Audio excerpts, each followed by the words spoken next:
ये सीधे तौर पर भारतीय जनता पार्टी की साजिश है, one nation one election and one leader one party बनाने की।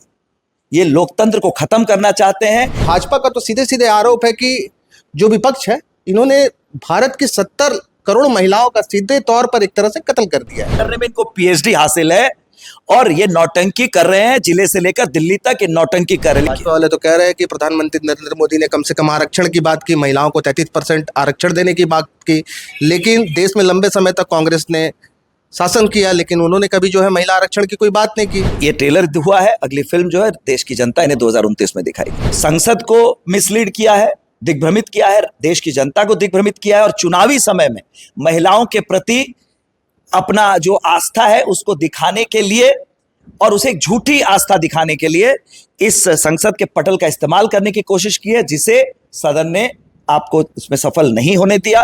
ये आपके लिए एक संदेश है कि अगर आप सदन के बहुमत को अपनी बपौती समझिएगा तो देश इस तरह से नहीं चलेगा, देश इसे स्वीकार नहीं करेगा। 2023 में लोकसभा से पारित महिला आरक्षण बिल को लेकर के फिर से एक बार भाजपा जो है वो संसद पहुंची थी। इस बार ये बिल जो है वो नारी शक्ति वंदन अधिनियम संशोधन बिल था, जिसे भाजपा 12 साल के इतिहास में पहली दफा है जब संसद से कोई बिल को पास नहीं करा पाई है। 54 मत से ये बिल संसद में गिर गया और अब जो है इस बिल को लेकर के एक तरह से राजनीतिक बहस भी छिड़ गई है। साथ ही इस बिल को लेकर के भाजपा जो है पूरे देश भर में एक तरह से विरोध प्रदर्शन करके विपक्ष को आड़े हाथे घेरने में लगा हुआ है। और वहीं विपक्ष का साफ तौर पर कहना है कि जिस काउच के साथ 2023 में इस बिल को लोकसभा से पारित कराया गया था, उसी काउच के साथ अगर भाजपा इसे लागू कर सकती थी, लेकिन भाजपा ने कहीं ना कहीं जो है उनकी नीयत साफ नहीं है और ऐसे में जो है इस बिल का संशोधन लेकर के आया गया जो कि मान्य नहीं था। इस पूरे मसले पर बातचीत करने के लिए अभी हमारे साथ जेएमएम के केंद्रीय प्रवक्ता कुणाल सारंगी मौजूद है। हम सीधे उनसे जुड़ते हैं और समझते हैं कि भाजपा का तो सीधे सीधे आरोप है कि जो विपक्ष है इन्होंने भारत की 70 करोड़ महिलाओं का सीधे तौर पर एक तरह से कत्ल कर दिया है। क्या कहेंगे? देखिए, मुझे हंसी आती है और दुख भी होता है जब जनता ने 2014 में 2019 में इतना बड़ा बहुमत दिया लोकसभा में, तो 2024 में बहुमत की उस ताकत को बपौती समझने की गलती जो भारतीय जनता पार्टी के नेताओं ने की, आदरणीय प्रधानमंत्री जी ने, गृहमंत्री जी ने की, उसी का परिणाम है कि पहली बार उनके कार्यकाल में कोई बिल संसद में औंधे मुंह गिरा है, सरकार उसे पास नहीं करा पाई। जब आप जनमत को बपौती समझने लगे, जब आप जनमत को आप ये समझने लगे कि जनता ने सब कुछ आपको सौंप दिया है बिना किसी जिम्मेदारी के, तब आप ये गलती करते हैं। जिस 2023 के अधिनियम की आप बात कर रहे हैं वो 2023 में ही पास हो चुका है पार्लियामेंट से, लेकिन दुखद स्थिति यह है कि वो 16 अप्रैल 2026 को नोटिफाई होता है। तो 3 साल के बाद उसके नोटिफिकेशन के क्या मायने हैं? इसका मतलब वो बिल था ही नहीं, पास ही नहीं हुआ था और तब आप उस पर अमेंडमेंट ला रहे हैं जो नोटिफाई नहीं हुआ। जब नोटिफाई नहीं हुआ तो अमेंडमेंट कैसे आ सकता है? पहली ये गलती है, टेक्निकल एरर है। दूसरी बात है जो 131वां संशोधन बिल जो लाया गया, जो 3 बिल उस दिन लोकसभा में रखे गए, मैं आपके समक्ष रखना चाहूंगा। पहला था 131वां संशोधन विधेयक, दूसरा था परिसीमन विधेयक और तीसरा था केंद्र प्रशासित प्रदेशों के कानून विधेयक। इसमें महिला वाला आरक्षण का विधेयक कहाँ है? कोई नाम है? आपने जैसे ग्रीक सेना ने ट्रोजन हॉर्स की कहानी इतिहास में पढ़ाई जाती है, ट्रोजन हॉर्स। ग्रीक सेना ने जब ट्रॉय पर हमला किया था तो वहां के जब हमला हुआ तो वहां पर उन्हें धोखा देने के लिए उन्होंने एक बड़े घोड़े को भेज दिया, लकड़ी के घोड़े को, और सामने वाले को लगा, शत्रु को लगा कि ग्रीक सेना ने हथियार डाल दिए, वो वापस जा रहे हैं, और एक घोड़ा इन्होंने ट्रॉय के दरवाजे के सामने लाकर रख दिया, लकड़ी का घोड़ा। तो ट्रॉय के जो सेनाएं थी उन्हें लगा कि ग्रीक सेना तो चली गई, चलो एक अच्छा घोड़ा दिख रहा है, बहुत सुंदर सा है, लकड़ी का, इसको ले जाते हैं अंदर।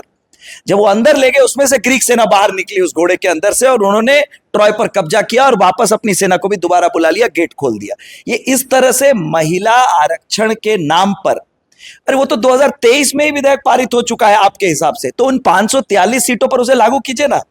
उसके लिए जब आपने 2023 में उस विधेयक को संसद में रखा था तो आपने कहा था इसका सेंसस जो होगा, जो अभी जो जनसंख्या गणना चल रही है 2026 की, उसके आधार पर 2023 का विधेयक जब पारित मतलब इंप्लीमेंट होगा तो उस जनसंख्या के आधार पर डिलिमिटेशन होगा और उस पर विमेंस रिजर्वेशन लागू होगा।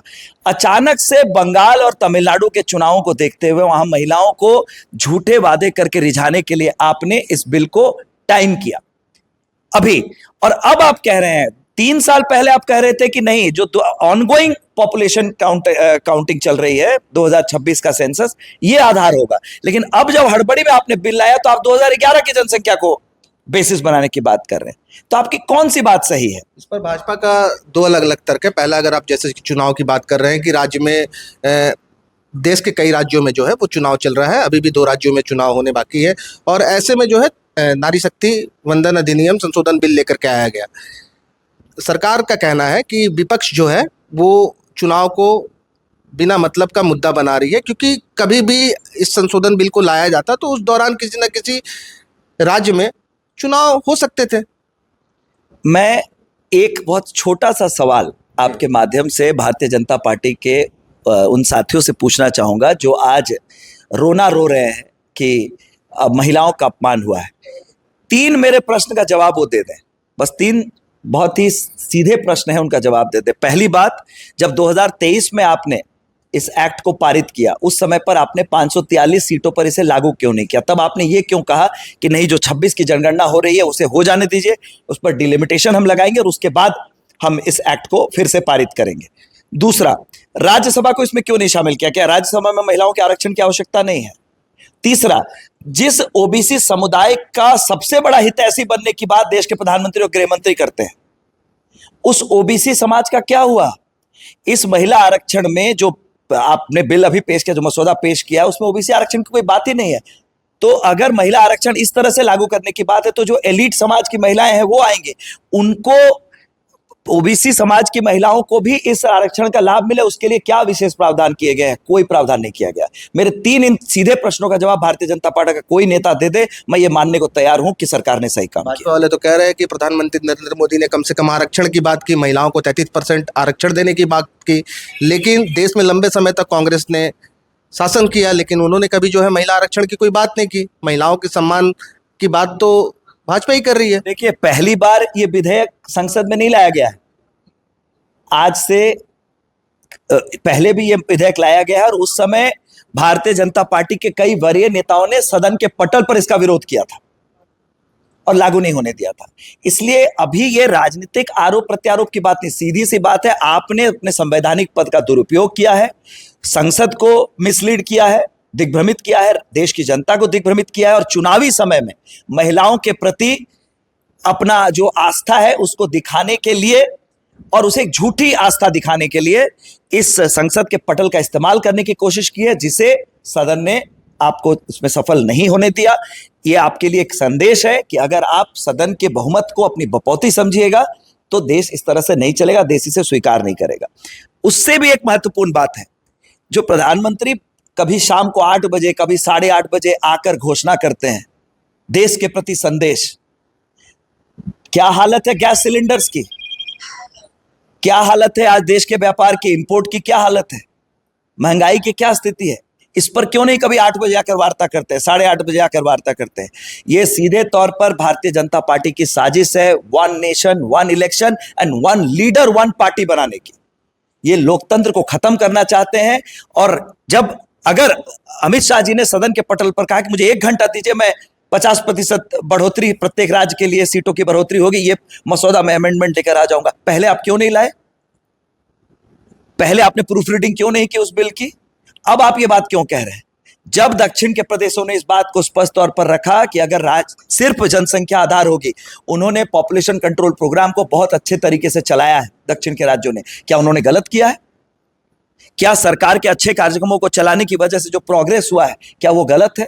उस प्रोग्रेस की वजह से आप उनकी सीटों की संख्या घटाने जा रहे हैं और आप इधर कह रहे हैं कि हमने 850 सीटें।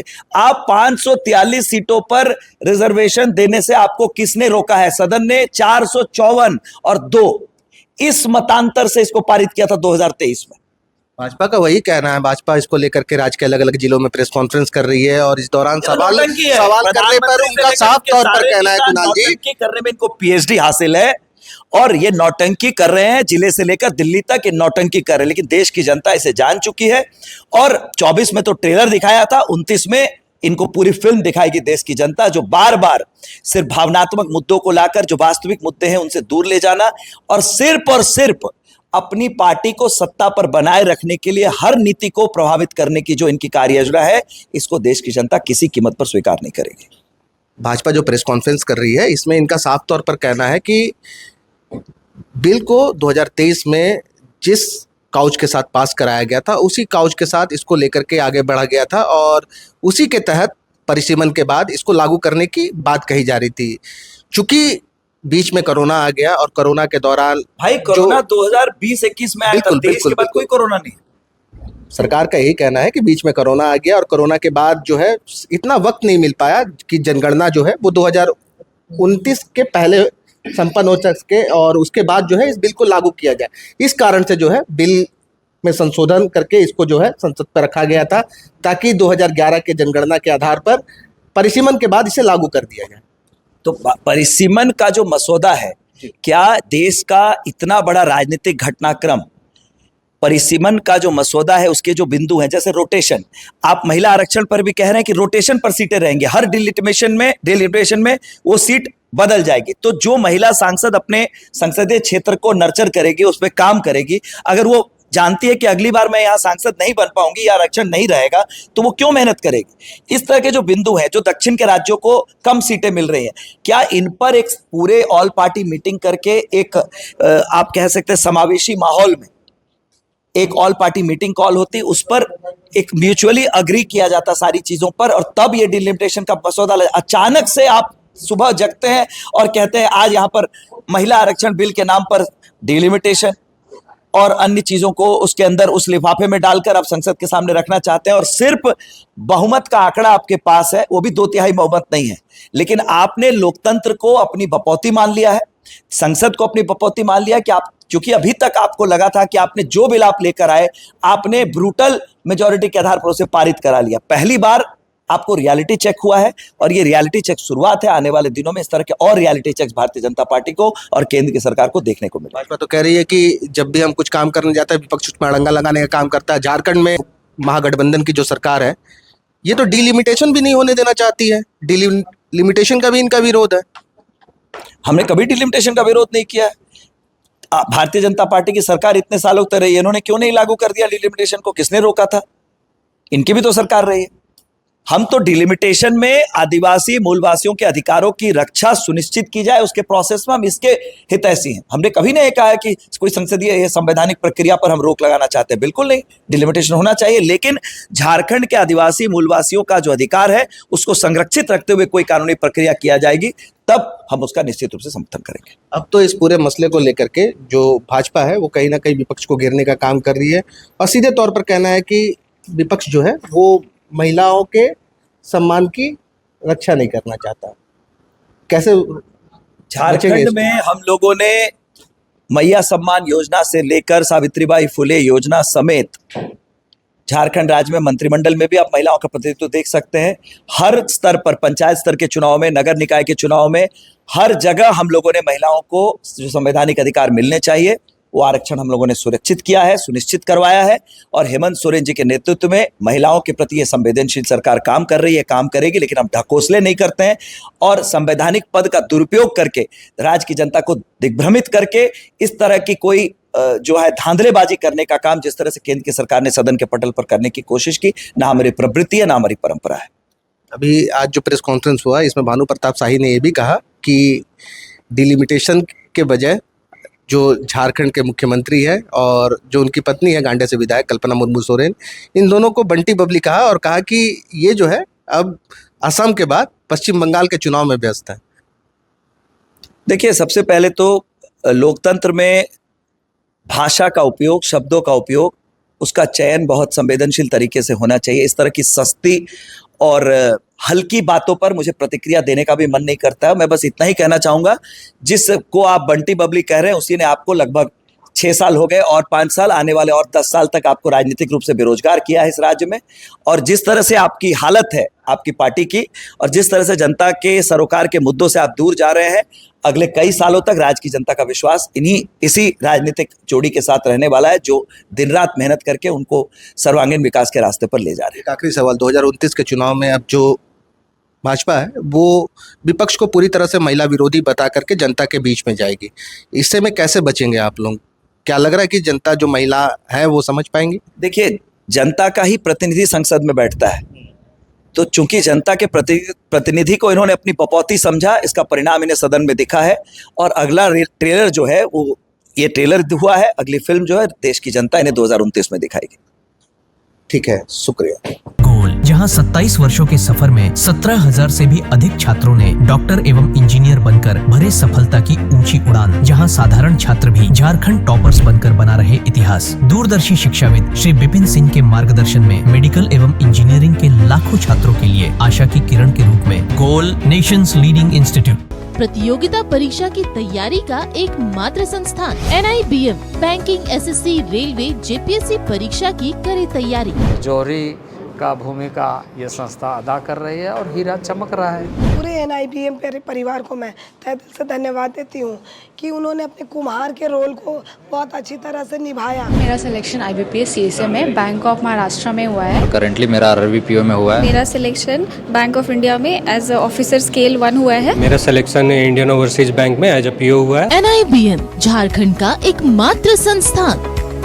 बायोम इंस्टीट्यूट नीट की तैयारी के लिए एक भरोसेमंद नाम। यहाँ अनुभवी फैकल्टी, स्मार्ट क्लासरूम और बेहतरीन टीचिंग मेथड से स्टूडेंट्स को मिलती है मजबूत तैयारी। यहाँ हर स्टूडेंट को मिलता है पर्सनल गाइडेंस और डाउट क्लियरिंग का पूरा सपोर्ट। नीट 2027 और 28 के लिए फेज 2 बैच 30 अप्रैल से शुरू हो रहा है। आज ही बायोम इंस्टीट्यूट से जुड़े और अपने डॉक्टर बनने के सपने को दे सही दिशा। बायोम इंस्टीट्यूट सिर्फ मेडिकल प्रिपरेशन का संस्थान। काम की तलाश है, भरोसेमंद नौकरी चाहिए? जुड़िए ANG के साथ, जहां श्रमिक सबसे पहले।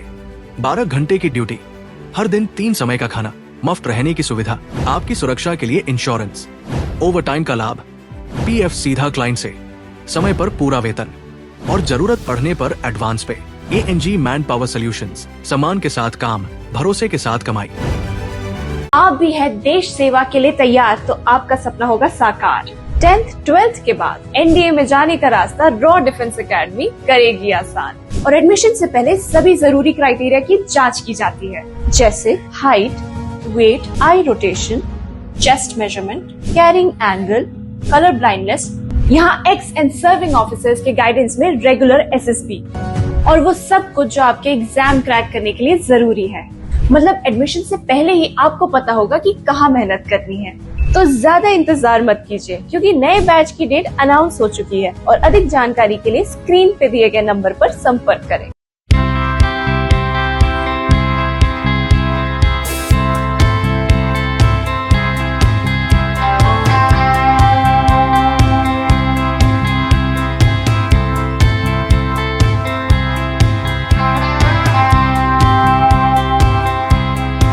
TheFollowUp.in. Like, share, and subscribe. www.thefollowup.in